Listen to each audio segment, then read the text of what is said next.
Welcome all to the Pro Football Radio Podcast. This is your co-host, Jay Chima, with the pride and joy of Merrimack, New Hampshire, the Puma. What's up, brother man? How are you?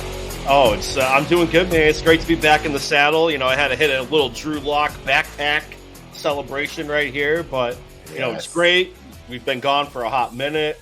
Full disclosure, once the Super Bowl ended, I just completely unplugged from the NFL for a bit. There was so much to take in throughout the season. I just had to decompress and get as far away from the NFL as humanly possible. So it's great to talk ball on here.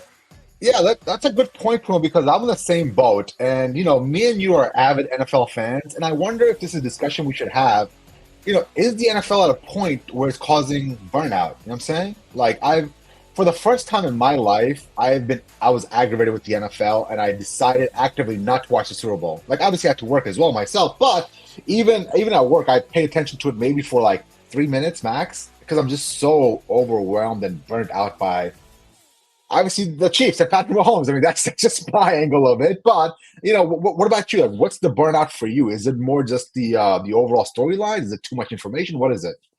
I think it's more like the storylines, just like with how much product there is out there. Like you have quarterback on Netflix, you have like the follow up to that, which is receiver, and you know that news came out I think yesterday or the day before. They're going to follow like Devontae Adams and Amon-Ra St. Brown and a couple other folks, George Kittle, Deebo Samuel. That's going to be in like that receiver series, and you know I live up in Connecticut, so there's sports talk radio all day, every day. And it's just like, you know, all of it's about the Jets, though, which is hilarious. It's a fun time to listen in. But when you factor that in and you know, I honestly forgot about the combine. I forgot the combine happened. That's how much I unplugged. And like for me, you know, to also keep a happy household, if I put the combine on or a pro day, I think my wife might shoot me at this point. So I just had to step away. Yeah. For me, it's just simply a burnout of the Chiefs. Like, I'm just so burnt out of the Chiefs. And it just feels like no matter what happens, they're not going to lose. Like, the moment the Chiefs won in Buffalo, I knew it was over. I knew no way in hell Lamar Jackson was able to pull off that upset. I knew no way in hell the 49ers were going to be able to stop Patrick Mahomes. I thought I had some glimmer of hope with the fact that maybe Josh Allen and the Bills could, because it was up in Buffalo, but even those guys couldn't do it. So, you know, I'm just in a bad spot with the NFL. I guess the only saving grace for me is the fact that my Patriots are making moves that I'm excited about for the first time in a long time. So that's a positive. But other than that, man, I'm tired of it. I'm tired of Patrick Mahomes. I'm tired of Taylor Swift. I'm tired of Travis Kelce. I'm just tired of all of it, dude. You know, I kind of got, you know, I'm not a T Swift fan, but like, you know, if she's going to be part of the NFL and bring in more eyes, okay, fine, whatever. I was talking to Tara about this the other day. Like, you know, you got to applaud the work ethic she has a little bit. That's kind of where that's like my line of demarcation. This isn't that. It's, I will say, like, if you're a college, like, you know, curriculum for a business school that's like putting together a curriculum, like, you need to have a class on the business of Taylor Swift. Like, you've got to help everybody understand what a successful business is, and that is a successful business. Whatever she touches turns to complete gold. And it's funny because like Beyonce tried that whole thing as well with her tour. It wasn't not a big of a deal, right? So anything she touches, there's something about her, and I don't know what it is. I can't put my finger on it, but there's something about her that gives you a visceral reaction, whether it's positive or negative, right? Because either one is still attention and eyeballs on you, which in turn helps you out, you know? Right. It's kind of like the NFL. Like, the reason why they don't give a damn about like the NFL, like the referee situation, is they know you're going to talk about it and they know you're still going to tune into the product. So like any news is good news, right? So any eyeballs on T Swift is good for the bottom line, because that means we're going to get, you know, more exposure to the TV deals. We're going to get more ad revenue. Whether or not we have to cut a free deal with Taylor Swift's camp to get her Eras, you know, stuff promoted for free, that's a different story. But, you know, I don't mind that. It's funny when you say about like you're over the Chiefs, because I know I've said it. I know I've said it a million times. This is how the rest of the NFL felt about the Pats for like 20 plus years, bro. Welcome to the back of the bus. It wasn't that bad until about the second half of Dynasty. After the Falcons Super Bowl, that's when it got to the next level. But I feel like after the Falcons Super Bowl, that's 5 Super Bowls in. Like at that point, like it's earned. Like this is given all of them to them. Like I know three is a lot. I trust me, I get it. But in the grand scheme of dynasties, like three is just okay. It is what it is. You know what I'm saying? So I'm just saying that if they win six, I'd be more than happy to be like, all right, yes, go ahead. Take all the praise you want. You know what I'm saying? But for Mm. me, the way I see it, I know the first half of Dynasty, it was just like, all right, these are the Patriots, right? Second half, in the middle, there's quite a bit of a lull. Nobody cared. Second half, I get it. The hype was unreal. I do understand that, you know? But this is just day one. It's like the anointed one. Oh, he can throw off platform. Oh, wow. A Ugh. no look pass. Unbelievable. Unbelievable. And it's great because now he has Hollywood Brown, also known as Sacramento Brown to a certain Nick Costos, going to Kansas City now. So now there's no excuses of, oh, all these people are dropping balls. Well, now you have Mhm. Hollywood Brown there. So what is it Yep. now? All right, so let's talk about the NFL draft. It's about a month away now. Lots of storylines coming out. This is the technically what I call the lying season of the NFL, where Mm-hmm. so much crap is coming out. And I guess we should start at the top, right? So Caleb Williams, number one overall, he's going to go to the Bears, right? I feel like that's fairly solidified now, especially with the fact that Justin Fields got traded away to the Pittsburgh Steelers for a conditional sixth-round pick, which is absolutely ridiculous. I don't understand how that happens.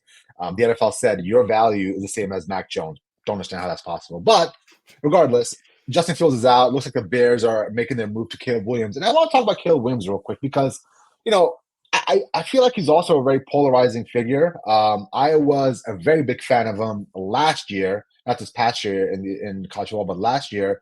I thought he did a great job showcasing who he was. And then this year, I was mildly disappointed what I saw out of him, right? And not the on the field play stuff that I'm worried about. I mean, yes, I am worried about his on the field play because ultimately in the NFL, his style of playing ball in the NFL is not going to work, right? You can't be off script every single play. You can't go for that big home run every single play. You've got to play in rhythm. You got to drop back, three-step drop ball out. You know what I'm saying? So I don't know if he can consistently do that on a consistent basis. I have concerns about that. But the second part of this is the off the field mental stuff, like I hate saying when my brother's right. I hate it more than anything. You know what I'm saying? I hate admitting when anybody's right. You know, I told you the other day you were right about something as well, right? It took me a lot to say that. You know, Mm-hmm. I pondered that thought for like 3 weeks before I said it. But Growth. Yep. yeah, but I mean, ultimately, my brother might have a point. I think this kid, there's something wrong with his psyche. Mentally, there's something there that I can't put my finger on, right? But I think there's something there that I just don't like. I don't want to be the face of my franchise. You feel me? Yeah, I feel like it's kind of the same as how I felt about Kyler Murray when he came out, like 4 or 5 years ago in that same class with Nick Bosa and that Williams kid out of Alabama. A lot of people were saying, Kyler Murray's the slam dunk number one, which he was. But I also echo the same sentiments as you of what's going on in between the ears from like a personality standpoint. I could see that a little bit. Like, I haven't seen a whole lot of, games at USC because I'm not staying up every Saturday past 10 o'clock because I get kneecapped by my wife. But, I mean, if the Bears don't take him, Ryan Poles will be out of a job. So, like, he is Mhm. going to be the number one pick. Now, whether or not he pulls what RG3 is saying that he should do, which is he needs to pull an Eli Manning and demand a trade, which to me is comical. He's not getting a trade out of there. He'll play for the Yeah. Chicago Bears. It's going to be interesting to see like how he adapts to the Chicago lifestyle, the city of Chicago, I should say. When What's the he Chicago went from lifestyle? he Being went from cold all like the time? well, I mean, there's that. I mean, Jay, he went from Norman, Oklahoma, right? For like he Yeah, was there for a cup of coffee, and then he yeah, became the billing thing in Los Angeles at yeah. USC. And now you're going to Chicago, which has its own little peccadillos every day in the news, and that franchise hasn't done anything since the '80s. And somehow they went to a Super Bowl with Rex Grossman at the helm. I Like know. they have How not did that done happen? anything Yeah. in recent memory. I definitely wasn't born yet when they did anything, that's for sure. So now it's okay, you're going to be the face of the franchise, freezing your ass off in the NFC North. And oh, yeah, by the way, it looks like the Green Bay Packers haven't missed a beat because Jordan Love is turning into the Jordan Love that I loved coming into the draft a couple of years ago out of Utah State. So, no pressure kid, and he, really skill position wise, like, okay, like who's Keenan he Allen? throwing to? No. It's So do you buy into the concept that franchises have an aura about them? Franchises know how to lose. You know how the Steelers are always, no matter what, above 500, they're always the Mhm. championship team. They're always gonna win. Do you believe the Chicago Bears have this thing about them that no matter what, they're gonna mess up a quarterback? No matter what, they're gonna be a dumpster fire in the NFC North. Now, the issue with that is I truly believe that like you can't translate that down through the different GMs. Like the way I see it is, ultimately a GM makes the decisions for all these rosters. I think with each era, it doesn't get translated down. So that's why I don't buy into the notion that you go to Chicago and it's bound to not work. I think that's just an easy, lazy way of getting out of that conversation. right. No, I'm not saying it's not going to work. I'm just saying that, when you're compared to being high and mighty and it's, the cream of the crop and you have all these studs at USC. And now, I mean, there's a reason why the Chicago Bears, well, technically the Carolina Panthers are picking first by way of Chicago. But either way, like there's a Quick reason why they're question. picking at the top of the draft. Quick question. Just so I want to ask you a question.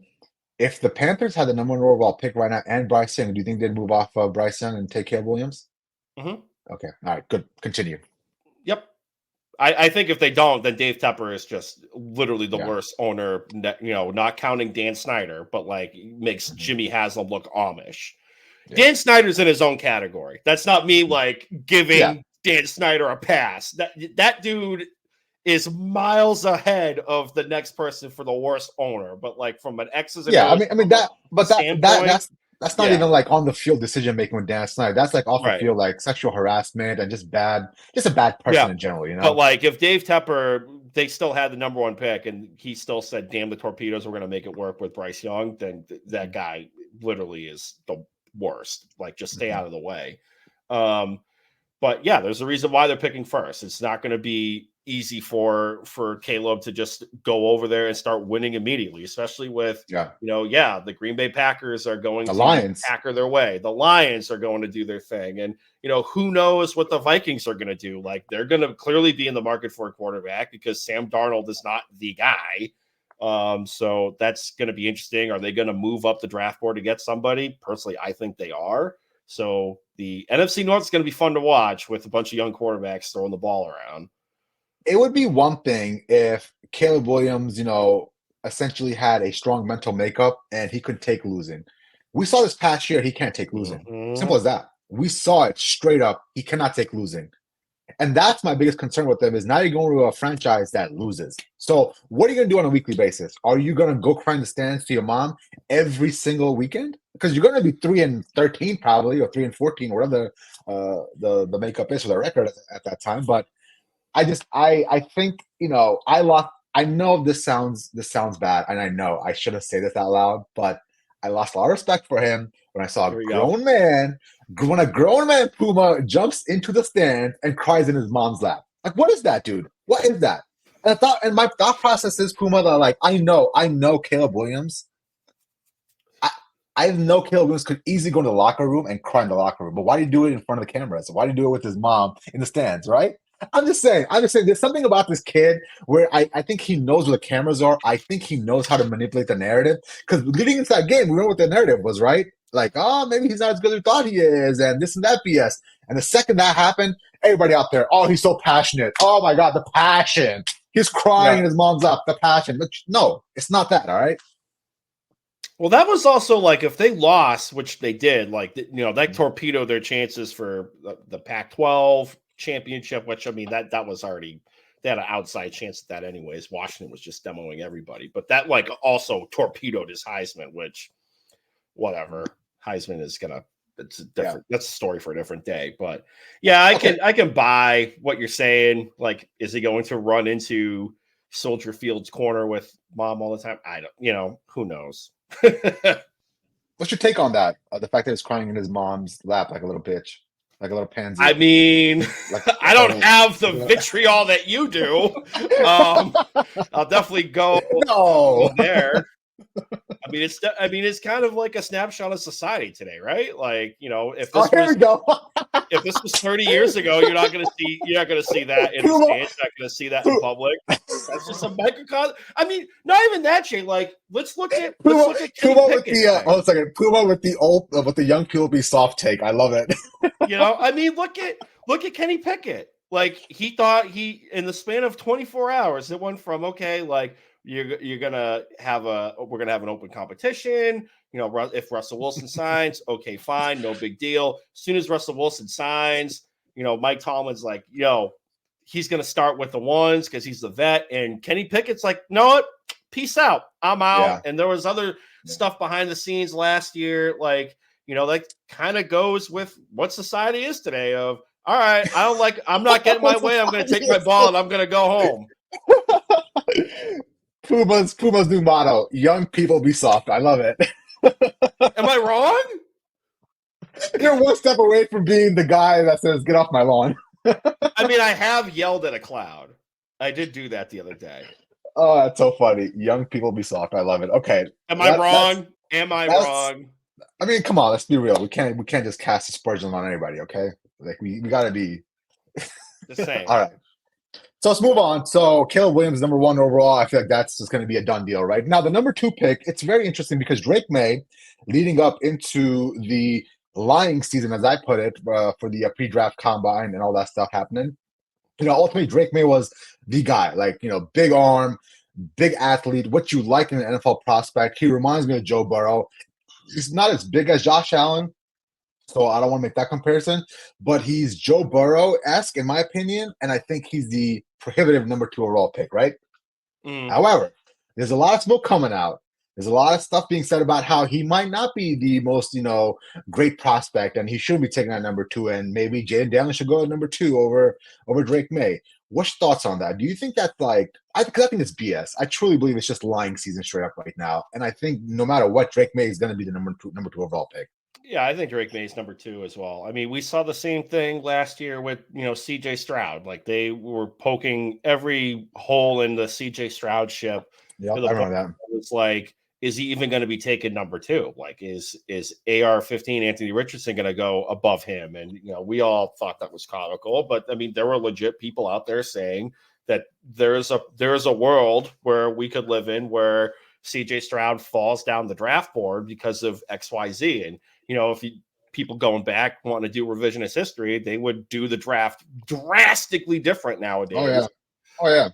But no, I think even with what he did last year at North Carolina under Mac Brown, I still would go with Drake May as the number two quarterback off the board. I thought he was going to be number one going into this season. He's still a top prospect for me. I'm not buying any of that. Yeah, and we gotta look at the whole picture here because Drake May last year had a great team around him, right? A lot of the players on that team last year from North Carolina went to the NFL and produced. This past year, his offensive line wasn't the best. A lot of star athletes weren't there. It was a depleted roster, in my opinion, and it showed. It really showed with his play. Now, obviously, He also had Tez Walker that was like ineligible for half the year. Exactly, right? So, listen, all I'm saying is I like that kid quite a bit. I think he is probably my favorite quarterback prospect in the draft class. A close second is going to be Jaden Daniels for me. But I absolutely love everything about Drake May. I think he's going to be what you want in the NFL. Smart kid, big size, big arm, can move, can throw off platform. All that stuff is traits you need to mold a young quarterback. Mm-hmm. All right. Number three overall pick, Puma. My New England Patriots, right? Who they taking? I mean, logic would say Jalen Daniels. Part of me thinks Gerard Mayo is going to do a Bill Belichick impersonation and trade back because I think Minnesota. He better not. Minnesota is going to try to offer a king's ransom to pick at number three. They already started moving up the draft board a little bit. I think right now they're picking at 11, but I do think they got two first rounders. Yep, I think they're going to trade up and get into the top three. So it wouldn't surprise me if they take Jalen Daniels. But, for New England to come off of the number three spot, they're going to have to, they being the Vikings, are going to have to offer a king's ransom because, they just got rid of your boy, McCorkle Jones, RIP. There's no Yes. way you can roll in with just Bailey I've never been Zappi. happier in my life. Like, I've never been Right. happier in my life. But I mean, it sounds like you want them to take Jalen Daniels, right? Like we're singing from the same sheet music. If Jalen's there Correct. and you don't trade Correct. back, that's your guy. Yeah, you take him, right? So listen, I like him after Drake May. I like everything about him. I think he's a tough competitor. I love the fact that he was in the SEC, was at LSU, played the gauntlet of the Georgias, the Alabamas on a week-to-week basis, and still came out on top, right? So something to be said about that. So I like everything about him except his size, right? So that's my Mhm. only issue. Yes, he's a fast guy. I won't put him as fast as Lamar Jackson because that's a different level. But let's be real about this. He's close to it. Like his elusivity is pretty great. So I would be happy as hell as a Patriots fan to take Jay and Daniels. Let's go. Like let's get him into the weight room, pack on 20, 30 pounds of muscle. Let's go. Put him on the program, Mhm. The trend. The Trend. Anyway, Yeah. Yeah, so for exactly. like Oh, is that why are you taking the COVID vaccine every week? Oh, I just want to make sure just want to make I sure I don't don't get want the to miss that Rona. time. Yeah. So now, like, I'm gonna pose this question to you. So now we're at the part of the board where you have like the Bo Nixes of the world and the JJ McCarthy's and Michael Penix. That JJ Penix Jr., McCarthy which I thing think, is stupid. That JJ yeah. McCarthy Can hype right you now is like, I don't know how to explain it. I have no idea because the guy, yes, he has some intangibles. I will say about this. I said this to you during the football season that he scares the crap out of me. As an Ohio State fan, his mental makeup and his intangibles like make me shiver. And it was true. He beat us 2 years in a row, right? So ultimately, I don't see the hype. I think it's more about just his intangibles. Maybe it's Tom Brady effect, the fact that he's from Michigan and same kid come from Michigan now. Intangibles, not the biggest arm. I think it's that same story happening over and over again now, if right? that Because makes sense. he didn't really have to do. Let me rephrase this. He wasn't asked to do a whole lot No. because Michigan won on the lines of scrimmage and they pounded Yep. the rock with Blake Corum with a new knee and that Edwards kid that looked like a vintage running back in the national championship game. Like they just won with the ground game, and there were a couple of times where JJ McCarthy threw the football and it looked like it was a little bit of an adventure when he wasn't throwing it to anybody besides the tight end. So I don't I'm not buying the hype. And there's mock drafts that say he's going to be in the top 5, and I kind of think that's a little comical to me. At Uh-huh. that rate, you might as well take Bo Nix if Yep. that's just me. But I don't see it with JJ. Like I can't talk myself into him being a top 5 pick. I'm sorry, there's no way. Yes, I believe that. The only other prospect that intrigues me is Michael Penix Jr. I think out of every single quarterback in the NFL draft this year, he has, in my opinion, not the strongest arm, but he has the best spiral in the game at the moment. He can spin it, right? And truthfully, that kind of trait is important when you're playing in a cold, windy city, right? When you're playing in Chicago, when you're playing in a New England or New York, you've got to be able to spin the ball as tight as possible. So I think he intrigues me. The only concern I have about him is his injury history, right? I mean, the guy's been Mm-hmm. through ACL injuries left and right, God knows what else. And I think he's one of those guys that's just not going to hold up in the NFL. Like his career's going to be derailed by injuries. So you think he's a day 2 guy? I don't think he's a first round guy. No, no, I Even don't if think he he's won the first round guy national either. championship last year, I don't think he was going to be a first round guy. No, no, absolutely not. No, it's going to be. I mean, I don't want to say absolutely not. Nothing's 100% definitive, right? But and a team could get stupid. A team could get desperate. You know how it is, right? But for Mm-hmm. the most part, if logic was to play out, then it would be a second round pick or day 2 pick. Cool. Yes, sir. And the last thing I want to hit on Puma today before we head out is the Patriots Dynasty. There's a new Apple TV series called The Dynasty. It's about the Patriots. We are in full-on Dallas Cowboys mode now, where we don't win no more on the football field. So all we got to do to get buzz and hype is have documentaries come out, talk about the old days. Oh, look how great it was 20 years ago, right? Look how great we had it. Look Yeah, at how exactly, great we right. had it. And I'm not gonna lie to you, I didn't watch all of it because, like, truthfully, I watched maybe like 4 episodes, and I watched the important episodes. I watched the episode where Jimmy Garoppolo was drafted and Tom Brady trying to be forced out by Belichick. I watched the last Mm, 2 episodes that shows the unraveling of everything and how basically Bill Belichick is just a complete asshat. Like, I walked away from that documentary, bro, and like I truly believe on this planet, besides his family, nobody likes Bill Belichick. Like, people respect him, people fear him, right? But I like even people like Matthew Slater. and Devin McCourty, like his soldiers in the locker room, were just straight up just dissing him. It's one thing if Danny Amendola, who has bad blood with him, and Gronk and everybody else is saying all this stuff, right? But people like Matthew Slater is a guy that complete bum in my opinion, complete bum, right? But because of him being a good soldier to Bill Belichick, he got a second contract. He got big money. Bill Belichick said this, that he is in the same league as Tom Brady and what's that Lawrence kid from the Giants, Lawrence linebacker. They did the cocaine. You know what I'm saying? Yeah. Yeah, I'm forgetting his name. But Bill Belichick said those words that, Matthew Slater is that type of Hall of Fame player in the same league as Tom Brady and Lawrence. Lawrence Taylor. Okay. Yeah, Lawrence Taylor, right? So, like, all I'm saying is that, no matter, you've got to watch this documentary and be like, yeah, Bill Belichick is just a pariah. Like, he's just one of those guys that, like, got lucky with Tom Brady. He was shit before, shit after, and I feel like nobody likes him on this planet. Yeah, I haven't watched the series. Another instance of I'm burnt out from the NFL. Two, like, Do me a favor, watch I'm not the gonna last two episodes. watch. Okay, The for first you, Jay. I get it. The first 8, I get it because it's, each episode is basically like the first episode of the first, Super Bowl. Then it goes like Aaron Hernandez in the middle of the series, Deflategate, Spygate, all the stuff we already know.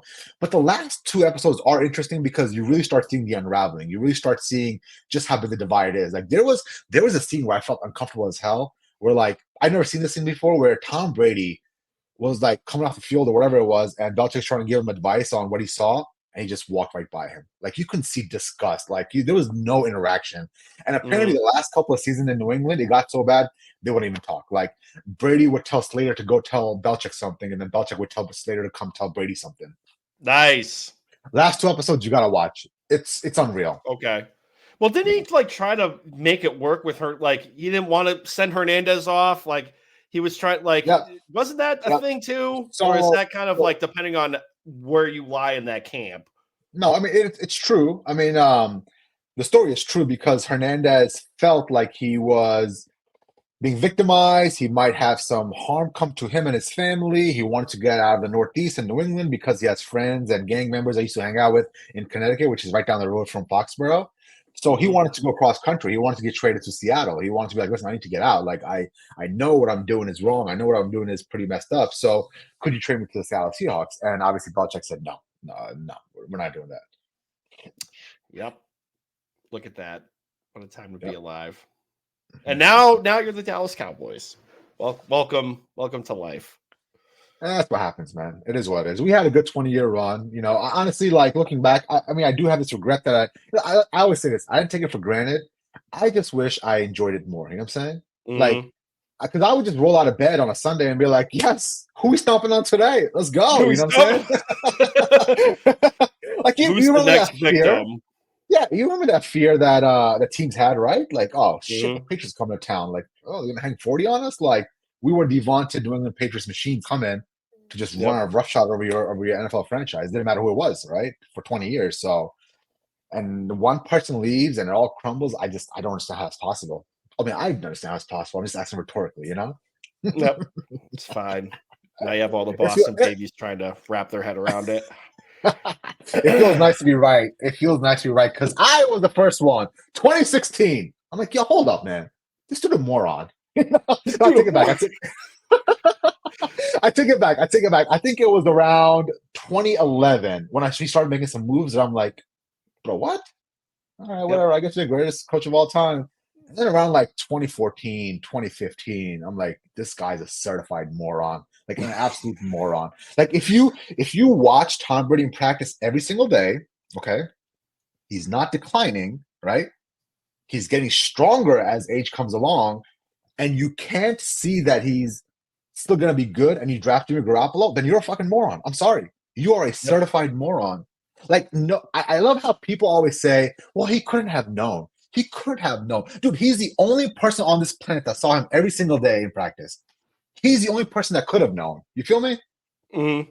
Am I like being too ridiculous about this? No. Like, I just don't understand. I don't understand how that's possible. If you have a great genius IQ, and if you're so smart about football, you couldn't discern the fact that Tom Brady's not slowing down? Like, how could you not compute that, you moron?